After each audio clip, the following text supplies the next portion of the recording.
Okay, well, good evening, ladies and gentlemen. It's nice to see so many people turn out on what I'm sure is a very cold and winter's night.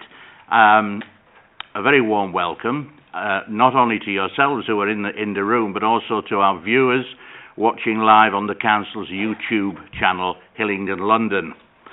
Details of the business to be considered today shown on the agenda, copies of which are available in the room, and it's also accessible online under the live broadcast. For those present in the room and intending to speak, please note that you will be filmed and any statements you make will be recorded and made public. For those solely observing in the room today, you may wish to know that the camera is angled away from the public gallery where you are sitting. It's a little round box at the top there, and it will only see the tables, not back onto the far wall. At the end of the public part of the meeting, when the committee moves to discuss any confidential matters, the live broadcast on the YouTube will of course be cut. A reminder to anyone speaking today that your voice will only be audible online if the microphone is switched on. Now, some housekeeping. We're certainly not expecting any fire alarms to go off tonight, no fire drills. So if the alarm does go off, it's for real. Please follow the officers to the fire exits and out of the building to the designated meeting points. And the exit points are the door over there, the door behind me, and don't worry, we'll probably be in front of you on the way down the stairs outside onto the concourse. My name is Councillor David Yarrow, and I am officially the Vice Chairman of Central and South Planning, and tonight I will be chairing this meeting. Can I ask everyone to turn off their mobile phones, or at least put them to silent? There's nothing worse than the phone ringing in the middle of somebody's explanation. Should you need or require the toilets, they are through the doors that you came in, up the little stairs, and turn to your right, and both toilets, male and female, are on the left. Can I now introduce you to the voting councillors? As chairman, I don't vote. I will only vote if there was a tied result. So if we start on the left-hand side, Councillor Money. Do you know, I was going to say Councillor Morse, but he's not here actually. Councillor Money and Councillor Oswell. And if we look down at the far end, that's Councillor Stead, Councillor Ahmad Willana, Councillor Chapman, Councillor Lavery, and Councillor Graham. Sitting next to me is the Head of Planning, which is James Rogers. Next to him is Meg Harani, who is the team leader on planning, and he'll be presenting the applications tonight. And then Alan Tilley, who is our highways and aviation manager. On my immediate left is Liz Penny, who is Democratic Services Officer, who is there to keep me in order and make sure I don't do anything stupid. And our legal advisor is Glenn Egan at the far side, should I need any legal help. A little bit more of the housekeeping, and then we'll be ready to start with the bit you already come for, which is these applications. Are there any apologies for absence? Yes, we've received apologies from Councillor Edwards with Councillor Graham substituting, also from Councillor Chandler with Councillor Lavery substituting, also from Councillor Khurshid with Councillor Oswell substituting, and finally from Councillor Morse. Thank you. Are there any declarations of interest in any matters coming before the meeting? Good. Can I now sign and receive the minutes of the previous meeting held on the 11th of January 2018? Great. Thank you. Are there any matters that have been notified in advance or are deemed as urgent? I have none. Okay. Can I confirm that the items of business marked in Part 1 will be considered in public, and that the items marked Part 2 will be considered in private? And there are Part 2 items tonight, so when we reach that point, the link will be cut. And if anybody is still in the room, and you know you're more than welcome to stay, if you're in the room, I'd have to ask you to leave. There is an addendum sheet which explains what has happened to item 8 and item 9, which have both been withdrawn, so they will not be heard tonight. Now we move on to what you really come for, which is applications and those with a petition. I will explain the mechanism now. You get, the person who's going to present the petition gets 5 minutes. We've got a timing system here, which gives you 4 minutes on green, 1 minute on amber, and when it gets to red, I have to ask you to stop. And I have to be strict with that, because it's the same for everybody. When it goes red, you will have to finish. The timer is activated as soon as you press the start button on the microphone. So you come and sit down, press it, and away we go. Is it Ms. Arti Sadev? I hope I said that right. Thank you. Would you like to come and take a seat?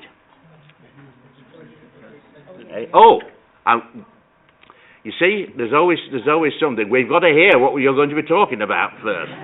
So I do apologise for that. Meg, can you lead us through it? Thank you, Chairman. 42 Hughes Road comprises a two-storey semi-detached dwelling situated on the south side of the road. The proposal is for a part two-storey, part single-storey side and rear extension, rear dormer and conversion to 2 flats and a 4-bed HMO. The application is the subject of 3 letters and a petition, and the details of the consultation replies are set out on pages 11 and 12 of the agenda. I would point out to members that the extensions proposed are of the same size and design as previously approved, and the details of that are set out on page 10. These extensions were approved in July of 2016. That permission is still extant and can be implemented. And thus, taking that into account, the main issues to consider are the quality of accommodation provided, the impact on adjoining residents, and the provision of parking. In terms of the quality of accommodation provided, the nationally described space standards require a 2-bedroom, 3-person flat over 2 floors to have an internal floor area of 70 square metres. The proposed 2-bedroom unit at a floor area of 62 square metres fails to meet this minimum standard. Council also has supplementary planning guidance on houses in multiple occupation, which sets out the required room sizes and the required provisions to be made. In this case, bedroom 4 would not meet the minimum size required for a single bedroom. Furthermore, the SPG requires the provision of a ground floor communal habitable room of more than 10 square metres, and there's no such room provided in this development. The SPG also recommends that a minimum 15 square metres of private usable amenity space is provided per bedroom, together with 25 and 20 square metres respectively for the flats. Thus, 105 square metres of amenity space should be provided. Submitted plans indicate that a shared amenity space of 246 square metres would be provided. Whilst in area terms this would be sufficient, this is a shared space which would be directly adjacent to the ground floor flats, whose windows would overlook it and adjoin it, and its use would adversely affect the amenity of these flats. Therefore, the living conditions of occupiers of the ground floor flats would not be adequately protected in terms of overlooking noise and disturbance. In terms of the impact on adjoining occupiers, given the size of the rooms being provided, there is the potential for 7 individuals to live within the HMO and 4 additional occupants within the 2 flats. Thus, the number of residents proposed within the building would be substantially more than if a large family were to occupy the dwelling.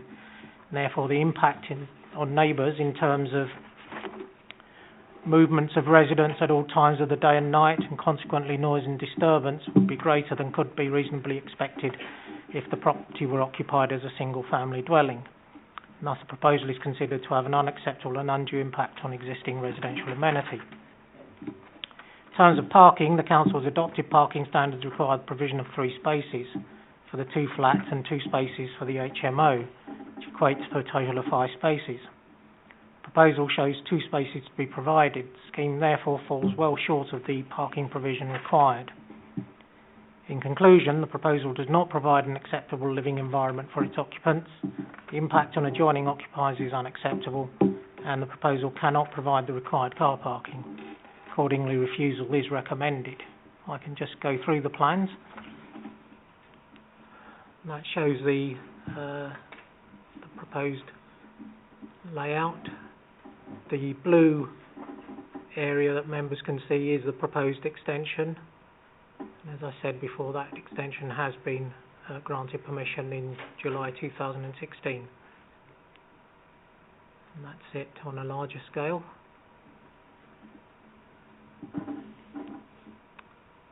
These are the plans that were approved.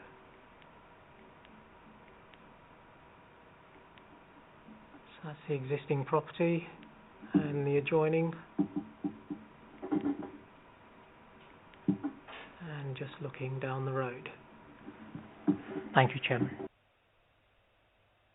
Thank you. Ms. Sadet, would you like to come forward? Don't worry about anything, just be calm. And when you're ready, press the button, the white button on the microphone, and that will activate the timer. Remember, 4 minutes on green, 1 minute on amber, and I'll stop you when you come to red.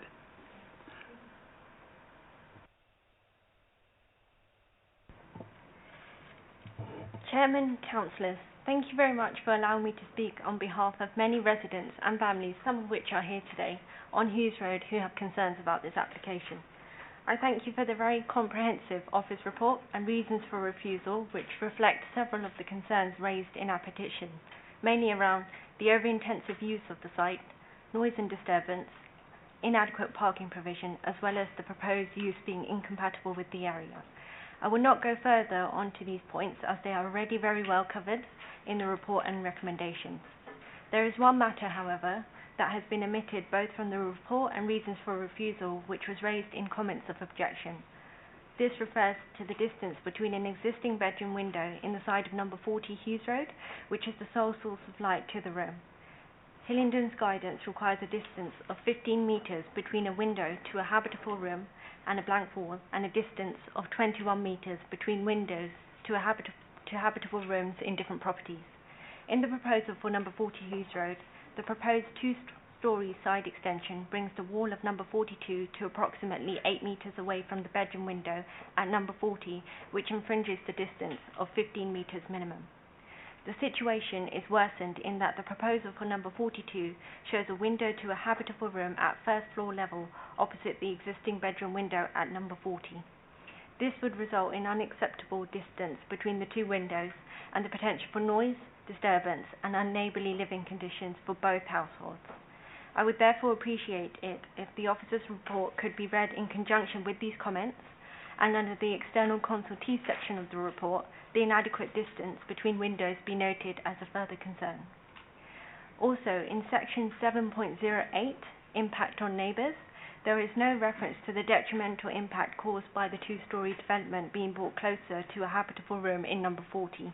The statement that the development would cause no significant harm in terms of loss of light, loss of outlook or loss of privacy is therefore not correct, as it would cause a loss of outlook, loss of privacy and loss of light to number 40. I would therefore appreciate it if the Planning Committee would consider adding an additional reason for refusal relating to the proximity of the development to number 40 and the impact on residents there. This is important not only to uphold the Council standards in a consistent way, but also in being able to defend this point should there be an appeal if the application is refused. Also, residents do not want anything established in development terms at number 42, which could act as a precedent for any future development in any other properties on the road. Original comments submitted on 27th of November 2017, when consulted on this application, have been sent across for information purposes. I've also sent across 2 photographs taken from the bedroom window at number 40, looking towards the side elevation of number 42. This is the existing situation which would be worsened by bringing the development much closer and including a window to a habitable room in the elevation. These photographs were submitted originally to the Planning Department. On behalf of residents on 40 Hughes Road, and also neighbouring properties. Thank you very much for your consideration. Thank you. Well within time. Meg, are you happy to take that now or wait till the end, until we've... Yeah, have the councillors got any questions, first of all? Yes, Councillor Oswell. Thank you very much. Thank you for the petition. Just to be clear, did you say that this would only be a gap of 8 metres between number 42 and your property number 40? From what I believe, yes. Okay, thank you very much. Thank you, Chairman. Yes, sir. No, same question. Right.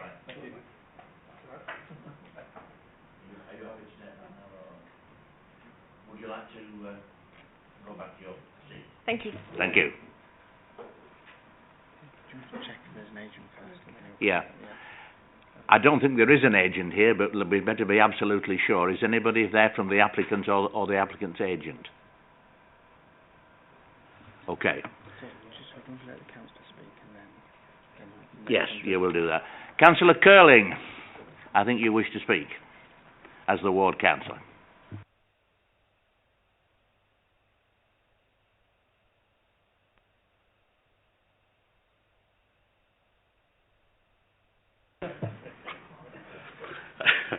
Right, thank you, Chairman and committee.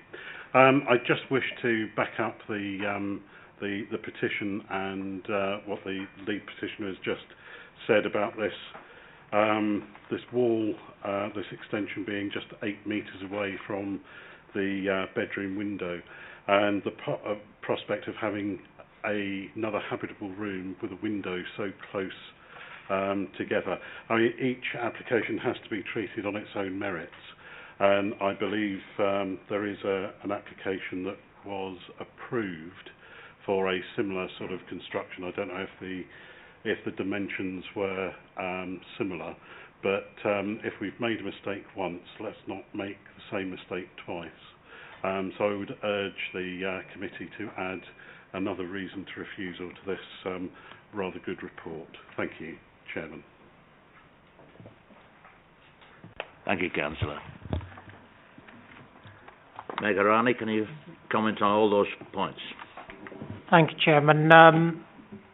First thing that I would point out is that the permission has been granted, so that permission exists, and should the applicants wish to build that extension, then they can do so. That permission is still valid and it's still live. So the extension has been granted permission. I have had a look back at the history and the reasons for granting that permission. There are a couple of things that I would point out.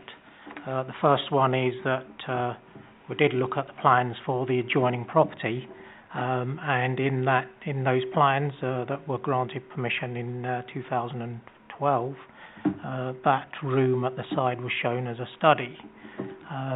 The second thing that I would point out is that the adjoining occupiers were consulted on the applications relating to just the extensions, and no issues were raised in relation to the impact on any rooms in the side or any windows in the side elevation. They did raise a number of issues relating to parking and the use of the property, but no issues were raised in relation to the impact of that extension on any rooms or any windows that looked out from the side elevation. Thank you, Chairman. So we're saying basically the die is cast on that particular issue. The extension can be built, yes. Thank you. Councillor Lavery. I have great sympathy with the applicants, the petitioners on this one, because that does look extremely close. However it's occurred. I'm also only too well aware of the planning precedent that we've got an extension and we've granted it planning permission, and therefore they can build it. They can't build it for this use, but they can build it as done. My only query would be, and I just want absolute confirmation of this, is that when that side extension was agreed, was the window in question in the new extension to be a habitable room window at that point? The only plans that we have of the adjoining property are from 2012, The extension that was proposed was on the other side, so there was no changes to this side of the building, and that window was shown as a study room. Councillor Oswald. Yeah, thank you. Excuse me. Thank you very much, Chairman. Yeah, I mean, it is what it is with the extension. We realise that. But this isn't about the extension, is it? This is about an 8-metre gap between an overlooking into a bedroom window. And I think that that's problematic. If it was the 15 metres or the 21 metres, maybe slightly different. But I think, Chairman, that some of us anyway are singing from the same hymn sheet here. And I think that this is another reason for refusal that would actually beef this up, because the recommendation is for refusal. I don't know what the decision is going to be yet, because we haven't got to that stage, but I think that this is another reason that we could use for refusal, is the gap of 8 metres between what's proposed and the existing property at number 40. Thank you, Chairman. James.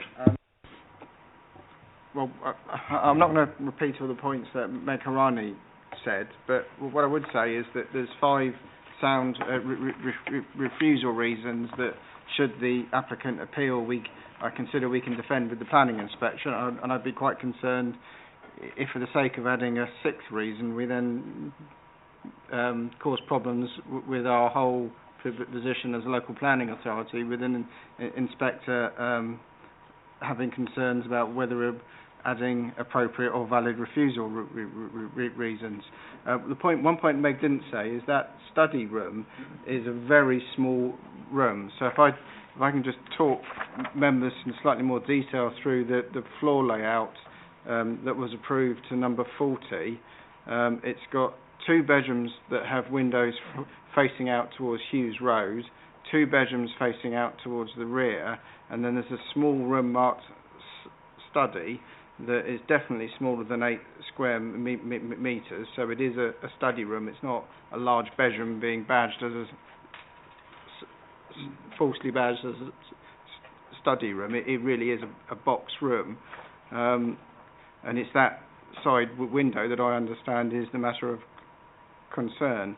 So I really don't think there's a sustainable 6th refusal reason there, and I think the council could get in trouble because of the extant planning permission already granted from 2016, and that permission is going to be extant for at least another 12 months or so. Do you want to come back on that at all? No. Councillor Graham. Yes, thank you, Chairman. Looking at what we've got in front of us now, there are 5 non-standard reasons for refusal, and the second of those non-standard reasons on the top of page 8 states that the proposal would result in an over-intensive use of the site to the detriment of the residential amenities of adjoining occupiers. And I think this application falls on that very premise.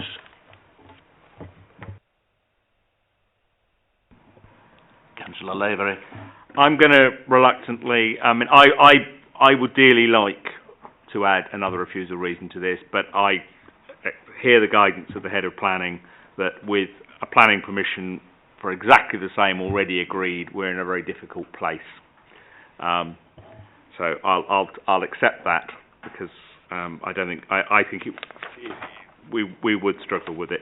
And on that basis, I'm going to propose that we accept the officer recommendation to refuse this for the 5 reasons given on pages 7 and 8. Is there a seconder for that? Yes, Chairman, I'll second that. I still think it's a shame that we can't add a 6th reason, as Councillor Lavery says, but I don't really want to stymie what's already there, and if that's going to do that, then I won't pursue that, and I'll move the officer's recommendation with what we've got. I'm seconding it. Yeah, sorry, he moved it. All those in favour? Unanimous. It is refused. We now move on to... Where's it gone? Where's my list? It's all right, it's on here. Item 7. I've lost my shade. Got it, that's it. Land forming part of 12 Dagnall Crescent, Cowley. Meg. Thank you, Chairman. Very quick presentation.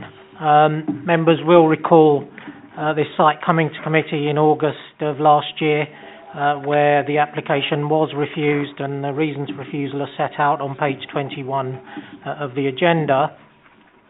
Members will note from that the reasons related to parking and to the lack of amenity space, or the size of the amenity spaces or space that was proposed for both the existing and proposed dwellings. So in terms of the design and appearance and the actual size of the dwelling that was proposed, that was considered to be acceptable. In this particular case, the proposal is to providing 4 parking spaces, so that meets the council standards, and therefore the reasons relating to the parking and manoeuvring areas has been overcome. But if I can go to page 26 and 27 relating to the living accommodation and the conditions for future occupiers, the bottom of page 26 and the top of page 27, members will note that the amenity space standards are set out and what is required. The requirement is 60 square metres for a 2 or 3 bed dwelling, and in this particular case the proposed dwelling meets that standard. However, the existing dwelling, because of the removal of a majority of the land from it, retains only 44 square metres, which is well short of the requirement, and it is for this reason that the application is recommended for refusal. If I can just go through the plans. That's the dwelling proposed, and then the site.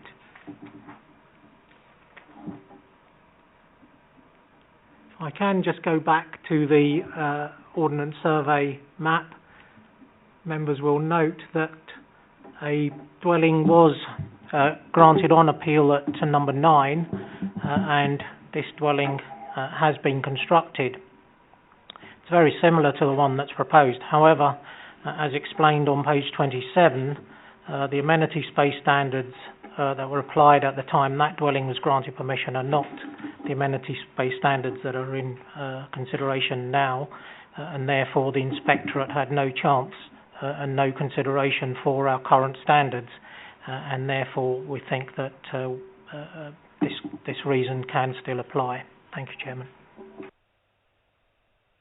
Councillor Burls, I understand you are going to speak as the petitioner.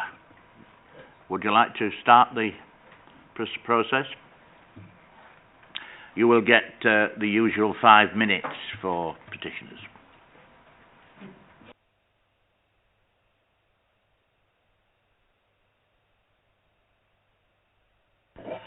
Thank you, Chairman. The petitioners request the planning application be refused for the following reasons. Car parking. Dagnall Crescent suffers from high levels of parking stress, particularly at weekends and evenings. It is often so bad with cars parked both sides that it is very difficult for emergency vehicles and commercial vehicles to get through. Parking stress overspills into Benbow Way and Barley Crescent, causing difficulty of access to residents of those roads. All petitioners voice concerns about parking and object on the grounds that a new dwelling will result in loss of on-street parking and increased number of vehicles. In order to provide parking for the existing house, the existing porch has to be demolished, leading to mostly hard standing in front of the house. In order to provide 2 parking spaces for the new house, a new crossover has to be constructed, which results in 2 new crossovers, thus reducing available on-street parking. Second reason, amenity space. The amenity space is adequate for the existing house. The addition of a new 2-bedroom house, potentially a 3-bedroom house due to its layout, means inadequate amenity space for both properties, not meeting the HDAS residential layouts requirements of 60 square metres, laid out in a usable, attractive and private arrangement. The fact the design and access statement suggests demolishing the existing rear extension to overcome the shortfall in amenity space indicates the site is unsuitable for 2 dwellings. The proposed car parking layout splits the side amenity space for the new house. Next reason, the impact on privacy for existing properties. There will be a loss of privacy to occupants of existing and proposed houses. HDAS Residential Layout Design Guidance 4.2 requires a distance of not less than 21 metres between habitable room windows. Adequate privacy should be ensured. Scaling from location and block plans give a distance of 22 metres between the first floor bedroom windows of the proposed house and number 30 Benbow Way, slightly more for neighbouring properties. These distances are only just over the 21 metre requirement and will result in a loss of privacy to the residents living in Benbow Way who object to the proposal. This is accentuated by the angles between the houses. The equivalent policy in the HDAS residential extensions expands on this. As well as the 21 metres between windows, it is expected that patio areas should maintain sufficient privacy for activities such as eating out or sunbathing.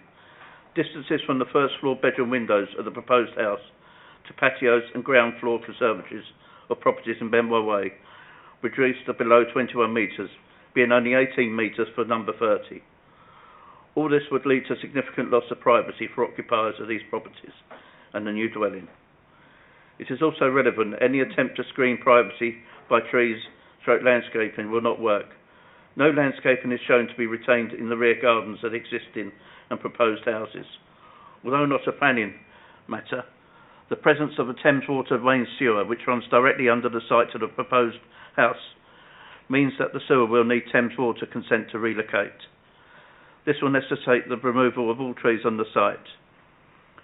Any proposed planting rear of the existing and proposed houses will always be under pressure to be removed, constrained, due to the small depth of the gardens.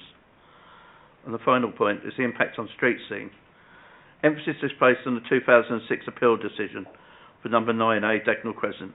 This site is quite different, being located in the centre of Dagnall Crescent. The inspector confirmed that the property would be 40 metres away from Benbow Way properties. This proposed house is less than half that distance away from houses in Benbow Way.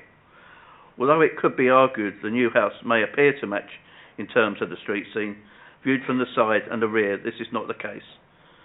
Therefore, we urge the committee to refuse planning permission for the erection of the new house adjacent to 12 Dagnall Crescent. That's signed by 22 residents of Benbow Way and Dagnall Crescent. Thank you. Has anybody got any questions for the councillor?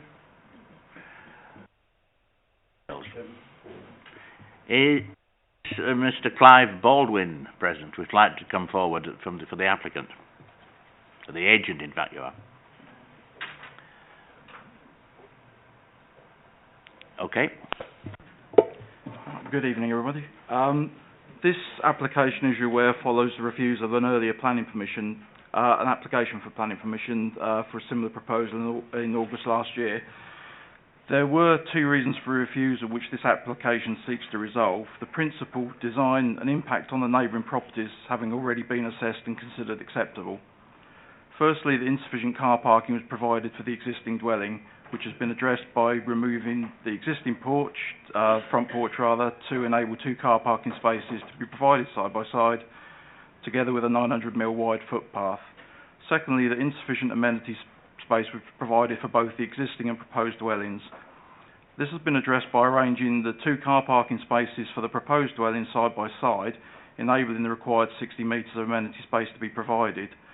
Your officer's report states that paragraph 4.15 of the adopted SPD Hillingdon Design and Accessibility Statement for Residential Layouts requires a 60 square metres of amenity space to be provided for both the new and the existing and proposed dwellings, whereas actually what it says, and to quote, is in considering whether adequate garden space has been provided for new houses, the council will apply the following guidelines. 2 and 3 bedroom houses to have a minimum 60 square metres. Clearly number 12 Dagnall Crescent isn't a new dwelling by any definition, but is an existing dwelling that's subject to extension.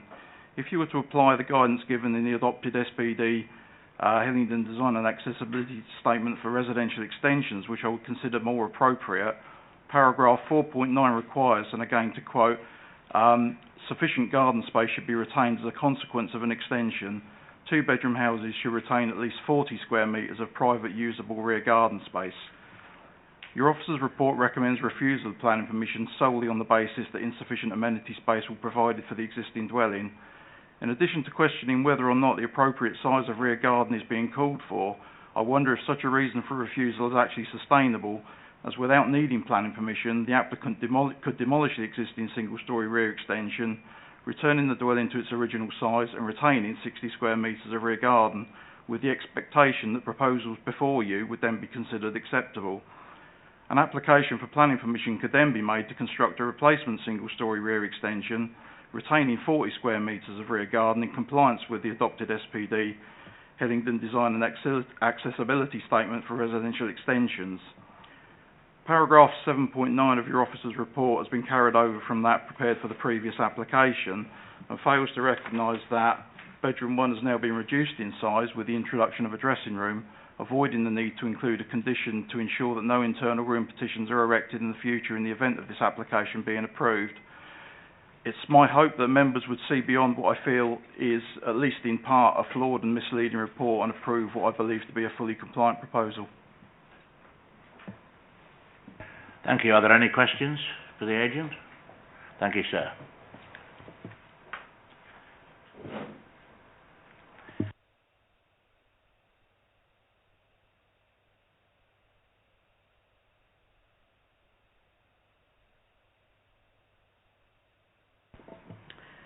Chairman, thank you for allowing me to speak as ward councillor. And I would like to thank the petitioners for the time and effort that they have put in to ensure that the committee understand their concerns. And to the officers, I'd like to say thank you for a coherent report with a good, strong reason for refusal.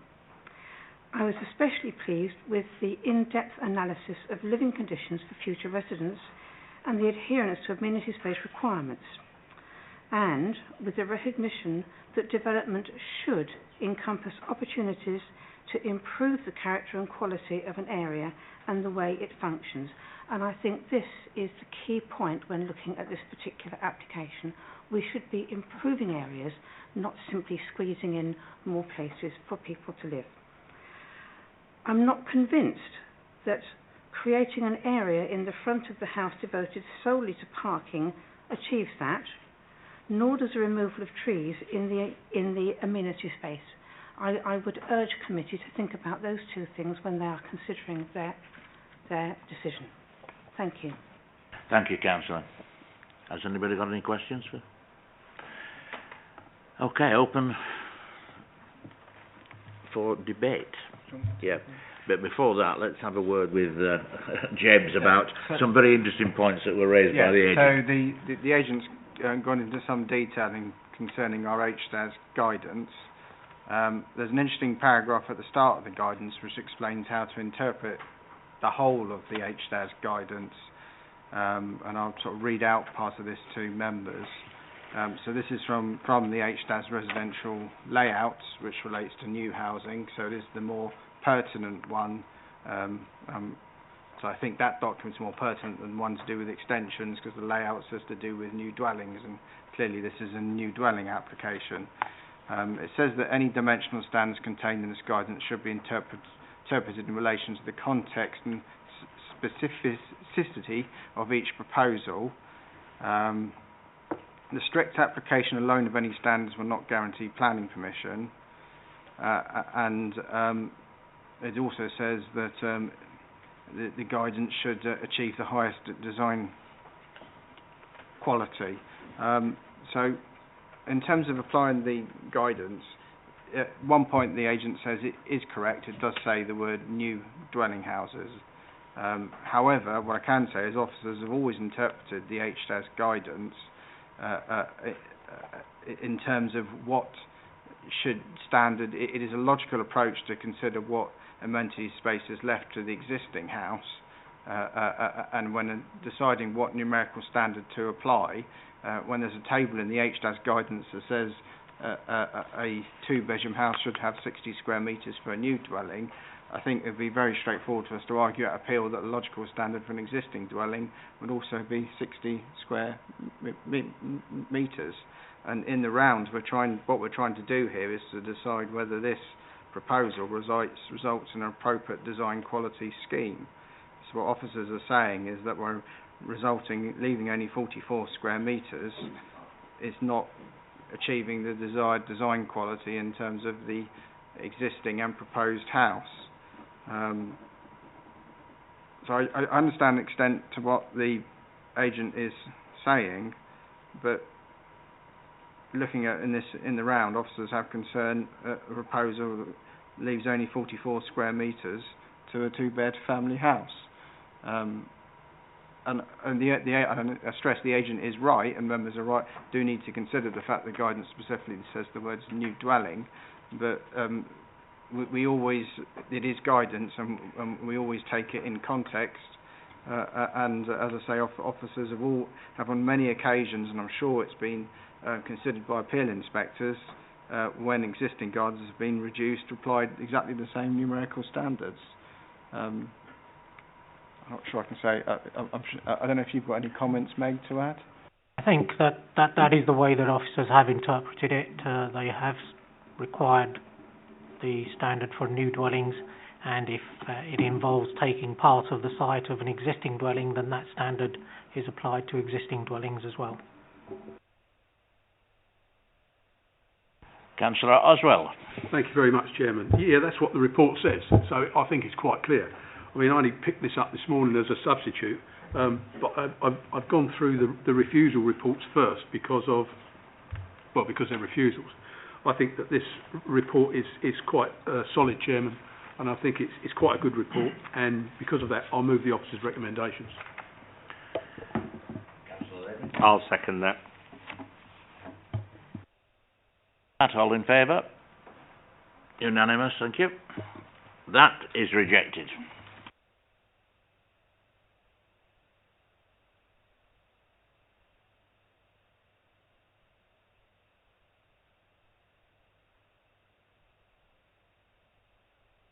Item 10, land forming part of 28 and 28 West Walk, Hayes. Meg. Thank you, Chairman. The application site is a two-storey end of terrace of 4 dwellings, which is situated within a cul-de-sac, which comprises of similar houses arranged in pairs and fours. The proposal involves the erection of a two-storey, two-bed attached dwelling. And the main issue for members to consider are the design and appearance of the development and its impact on the street scene, and parking and highway safety. In terms of design and appearance, this proposal at number 28 would involve building another unit to the terrace. This would be narrower and would infill totally the gap at the end of the terrace. The proposal would also necessitate the removal of the whole of the front hedge and the paving over of a large part of the front garden for parking. The new dwelling would be narrower and thus poorly proportioned, would adversely affect the host building, closing the gap at the end of the terrace and destroying the rhythm and layout of the terrace and thus the pattern of the area as a whole. Whilst not totally comparable, on an appeal relating to land adjoining 12 and 13 West Walk, the inspector in relation to the character of the area observed the following, and this is a quote: "The area of special local character comprises a distinct area of interwar terraced and semi-detached houses. Although some of the properties in West Walk have been extended, the dwellings remain fairly uniform in character and appearance, mainly through their roof forms and materials. Each of the cul-de-sacs in the area of special local character has characteristic spacing between the buildings, and in particular there are gaps at each corner, providing glimpses of buildings beyond, but also contributing to the sense of space. Terraces of 5 are not part of the make-up of this area, and the overall design, including the two-storey rear extension and the total infilling of the space to the side, would be at odds with the character of the existing house and the more spacious setting and open character of the development on West Walk. In terms of the parking, the Council's parking standards require the provision of 1.5 spaces per dwelling for the size of the proposed and existing properties. West Walk is a very narrow road, and the site has a public transport accessibility level value of 2, which is low. There is high parking stress in the area, as not all properties have off-street car parking. The proposal would require the provision of 3 parking spaces in order to adhere to planning policy. The layout plan shows 1 parking space per dwelling, which does not meet the current policy, and given the poor PTAL rating, the lack of on-street parking available, and the demand for this type of facility, it's considered that the proposal would be likely to result in increased parking stress. Thus, in terms of design and appearance and parking provision, the application fails to comply with Council's requirements and is recommended for refusal. I can just go through the plans. If I can just... The quote that related to an appeal is a land between 12 and 13, which is right at the end of the cul-de-sac, and is the area of land adjoining or between those two. I don't have a light, unfortunately, but the quote that I gave was in relation more to the character of the existing area rather than the actual development that was taking place there, and what the character of the area was. And part of that character is a spaciousness on corners and on end properties. This is the existing and the proposed, and members will note that it does propose to infill the whole of the space. And that's the overhead. That's the existing property. Just looking at the street scene and the other way. That is an extension that was granted permission back in 2008. And that's just looking along the street scene. That is the site itself, and given that it's located right on the boundary, the hedge would need to be removed.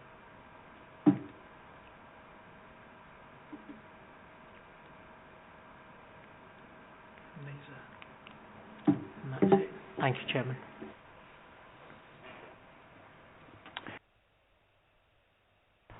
Who's going to take us forward on that one? Thank you very much. Why not? Yeah, again, a refusal. So I did have a look at this morning, and I thought, Chairman, that there were some weaknesses in this report. Not all of it, but some of it. This building that would be on the end of the existing dwelling, and I had a look on the Google Earth plan, and as Maggie Ronnie has just shown us on the street, yeah, that's right, there are other extensions on the road, and they're quite big as well, especially that one they showed us on the end of the block. And I looked at this, and I thought, well, it doesn't overlook anything other than someone's garden shed.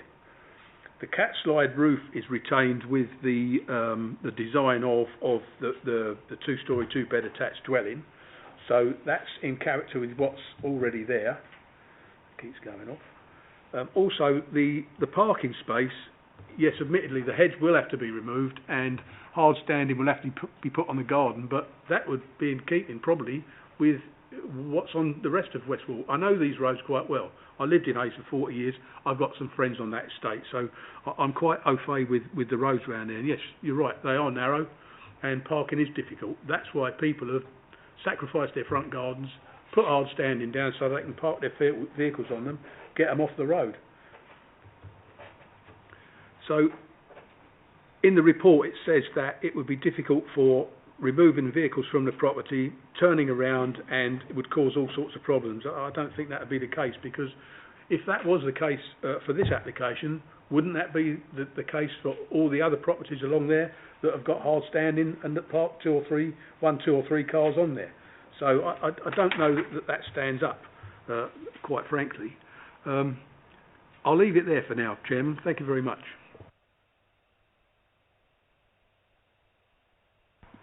Councillor Wallana. Thank you, Mr. Chairman. I believe that we have very comprehensive report from the officer. They are very fundamental and crucial reasons for the refusal.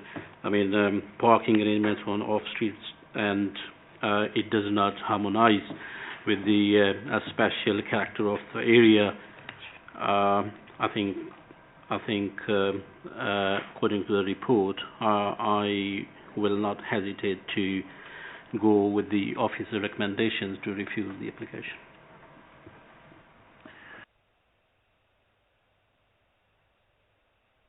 Councillor Oswald. Thank you very much, Chairman. Yeah, I don't agree with what Councillor Wallana's just said. I don't think it does spoil the character of the area. I think that this two-storey attached dwelling on the end of this property actually fits in with what's already there. The cat slide roof, for instance, is retained. So I don't think it's out of character. So I don't think that, I mean, we're all entitled to an opinion, and we all read the report, and we make a decision on that. So I don't agree with that. I think it is in character with what's already there. James? It's just a small point on page 63. It isn't just the case that sort of officers and planning team leader have reached a view on the design issues. The Hayes Conservation Area Advisory Panel has sort of pretty much mirrored the concerns of officers, and the Council's Conservation and Urban Design Officer has written almost a side of A4 outlining concerns against the scheme. So I just wanted to draw attention to those. Have we, Councillor? Yes, sir. So, sorry, it's an area of special local character. Sorry, if I said conservation area, I've misled committee. It's area of special local character.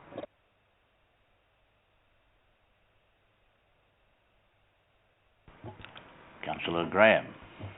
Is it a case for a deferment on a site visit, do you think, in the light of what Councillor Oswald has said? It might be the only solution to what is obviously a very tricky set of questions that have been raised. Would somebody like to move something?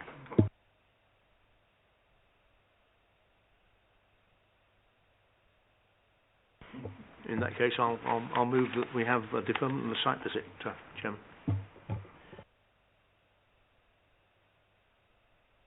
And that's seconded by... Okay. All those in favour? Okay, unanimous.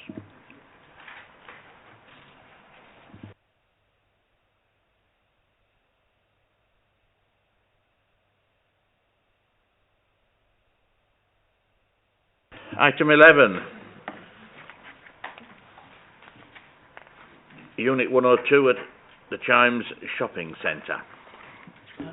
Very quickly, Chairman, this is a change of use from an A1 use to laser hair removal, which is sui generis use. Doesn't fall within any use class. It is well within the Chimes Shopping Centre, as we can see from the plan. And if I just go straight to the photographs, the unit has been empty for quite a while, and your officers consider this to be an acceptable use within the centre. Thank you, Chairman.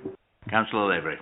I will move off to recommendations. I always struggle to understand why this particular thing is not A1 anyway. It's as A1 as many other uses, so I'm happy to move off to recommendations to bring the unit back into use. Councillor Money. Unanimous, thank you.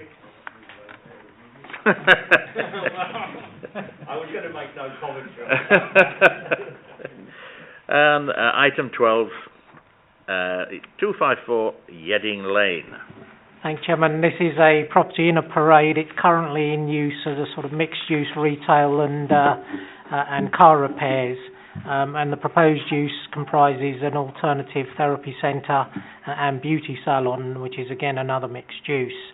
The removal of the car repairs is a clear benefit for residents who live above the unit, and with the imposition of conditions relating to the hours of use and noise, your officers consider the proposed use to be acceptable. Thank you, Chairman. Councillor Money this time. I think the residents will be happy with this application. I'd like to move it for recommendation. Can I just... I'll second that, Chairman. Before you move it to the vote, could I just ask a question? I've no problem with the application, but I just want to check something.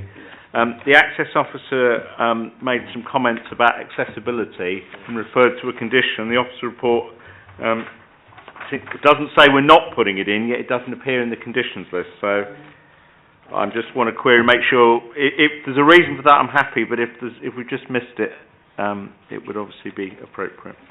The issue is covered by other legislation, but if members note on page 83, there is an informative number 4 which clearly sets out the access officer's comments. Yeah, there certainly is. Page 83, Yeah, I've got that. informative 4. Are you happy with that, Councillor Lavery? Have you seen it? That covers the issue. I just wanted to make sure we hadn't, because the access officer was referring to conditions, so I just wanted to make sure that we hadn't missed it. Just to clarify, the point that's being raised is covered by the building regs. Fine. Okay, it's been moved and seconded. All in favour? Okay. Now we leave part 1 and move into part 2, so I will have to ask any visitors to leave. Thank you. Yeah. Good night. Good night.